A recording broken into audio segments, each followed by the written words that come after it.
Come on in and welcome to my home. Today we are making a pretzel pie crust. Yes, this is just a pie crust using pretzel crumbs. Now, I didn't show you how I made my pretzel crumbs. I think you can make your own pretzel crumbs. I really hope so. I just did mine in my food processor.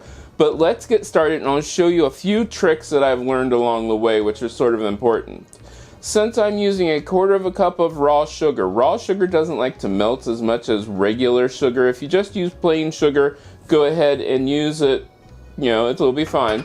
But I found if I put my raw sugar in with my 3/4 cup of butter and then mix it up, that works really well. I'm going to put 2 cups of my pretzel crumbs in there, pouring my sugar mixture, and I'm going to mix this up and pour it at the same time so that way I know that the sugar mixture gets out. There we go.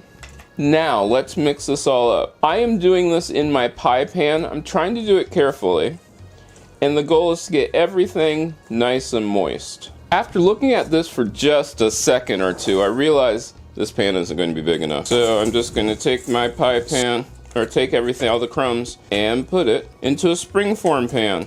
Now, I'm just going to use the back of a spoon to press everything down. Now, you can use this for whatever you're going to make. Now, one thing I will tell you, if you do make this for something, special, make sure that you are using a couple of really important ingredients. One of them is unsalted butter. Why unsalted butter? Well, the pretzels are salty enough unless you have unsalted pretzels. This way you're not adding way too much salt. And it's so wonderful now. Okay, now the easy part. Take this over to the oven and we are going to bake it for approximately 10 minutes. Then let it cool thoroughly. Thoroughly let it cool. Once it's thoroughly cooled, we're going to come back. Once you take your pie crust out of the oven, that's it, you're done.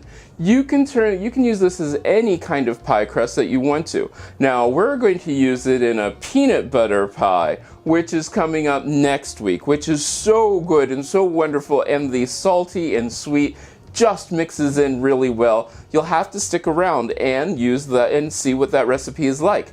But you can also use this in many other recipes that call for like a graham cracker crust. Those are so great to make it in. If you make this, let me know. You can get a hold of me on most social media at CM Coleman Home.